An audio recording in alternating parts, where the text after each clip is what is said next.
Good morning, children, and welcome to your psychology class. Today, our topic is assessment of personality, page number 42. Okay. First, we need to understand what is personality assessment. Okay. This is the formal way in which a person is being assessed using a different techniques. Now, why do we do assessment of personality? Either for counseling, either for training, or for some diagnosis. Okay. So for fulfilling this purpose, we use variety of methods like self-report method, projective techniques, behavioral analysis. Okay. So today we are going to understand that what is self-report method. Okay. Self-report method is the best way to understand a person asking him or her about himself. Okay. So these are certain questionnaires which have certain ratings and then you have to answer yourself. Okay. So the responses are being accepted at their face value. Okay, so it is more quantitative in terms and you get some ratings which helps you to understand a person. So you can underline these lines. It was an Albert who suggested that the best method to assess a person is by asking him or her about himself or herself. This leads to the use of self-report method. This fairly structured method measures often based on the theory that requires subject to give verbal responses using some kind of rating scales. Okay. Also, you can underline this. They are the scores in a quantitative terms and interpreted on the basis of norms developed for the test. Okay. Now, certain famous,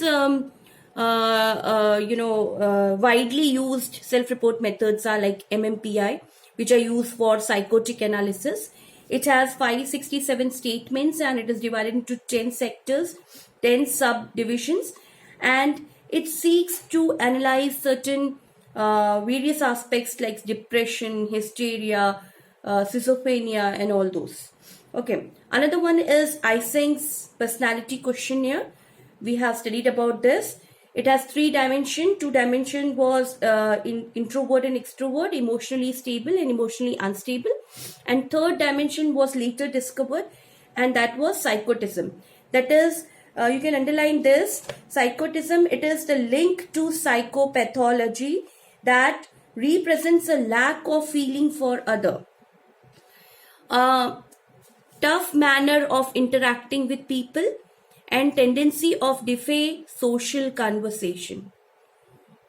A person scoring high on this are hostile, egocentric and antisocial.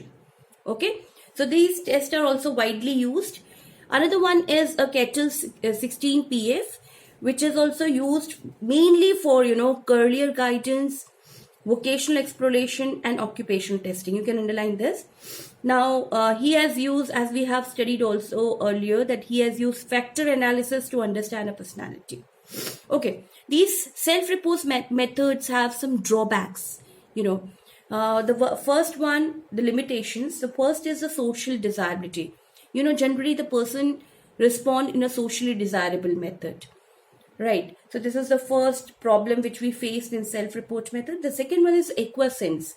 It's a tendency of a subject to agree with, any item without understanding the content. Sometimes you are in hurry or you are not interested. You just put a tick on yes, no kind of and give it back. So that is the true limitations of self-report method. This is also being asked. So you can underline these 2 limitations, social desirability and acquiescence. Okay, moving towards the second method, which is the projective technique.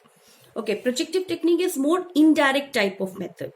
Okay, now why it is called indirect type of method? Because projective techniques were developed to assess unconscious motives and feelings. You can underline this. It is in 3rd paragraph. It is based on the assumption that is less structured or unstructured stimulus or situation will allow the individual to project his feeling, desire and needs on to that situation. Okay, so these are interpreted by the experts. You need a proper training to understand a person. By doing certain training, you can analyze a person. with this indirect methods.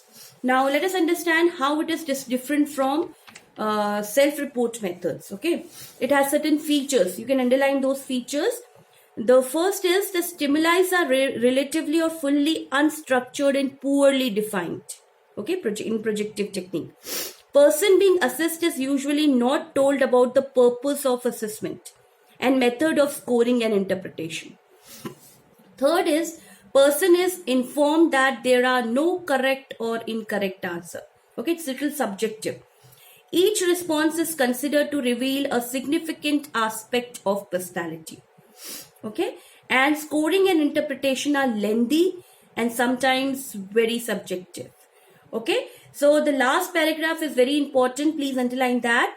That is, projective techniques are different from psychometric techniques in many ways. This is a difference which is given, and many times it has been asked in exam also. Please underline that. They cannot be scored in any objective manner, right? You cannot score a projective technique in an objective manner. However, psychometric techniques can be studied in an objective manner, right? For which a rigorous training is required. You need a proper training to use the projective techniques, and you will try to understand that what are the different types of projective techniques which is given in your given book. The first is Rorschach in block text test. Okay, this is, it is given by Hermann Rorschach, and it has 5 of them. The cards which has been used in it is 5 of them is black and white, 2 is in red ink, and remaining 3 are in pastel colors. Okay, now these cards are being used one by one. The respondent or the client has to say what they are seeing on that card. You can see the figure 2.4 here. It is given, certain ink block is given, and then they have to say what exactly they can see.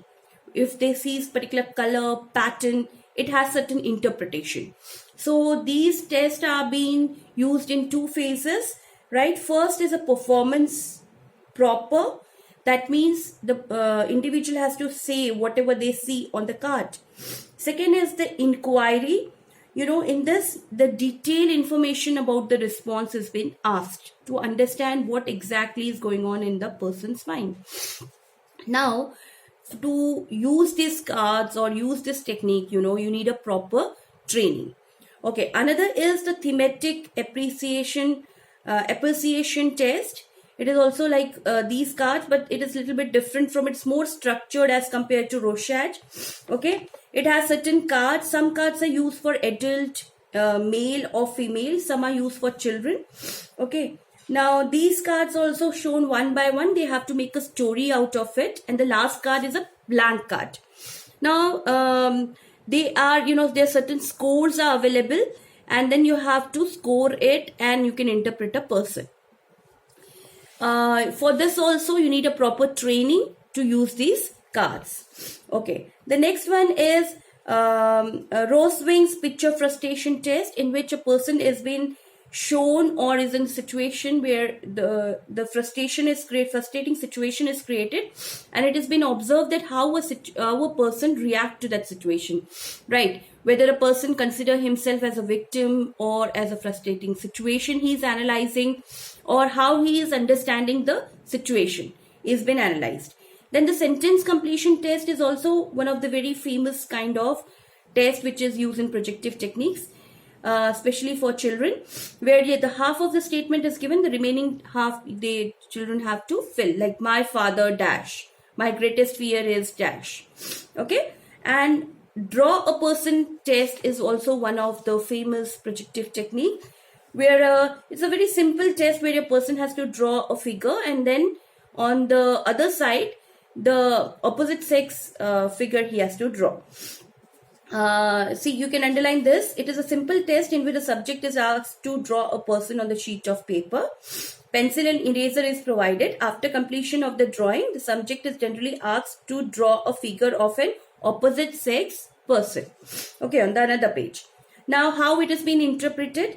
Like omission of certain facial features reflects certain conflict about interpersonal relationships. Okay. So you can turn the page number 46. It has been said that the graphic emphasis on the neck suggests the lack of control on impulse. So there are certain interpretation manuals are there which helps a person to understand the deep motives, unconsciousness, conflicts, emotional complexes of an individual. Okay, so this is about the projective techniques. Okay, behavioral analysis, we'll do it in the next class. Please read these two topics which we have discussed today. One is projective technique and another is self-report method. Okay, behavioral analysis we'll do in the next class. Thank you, children.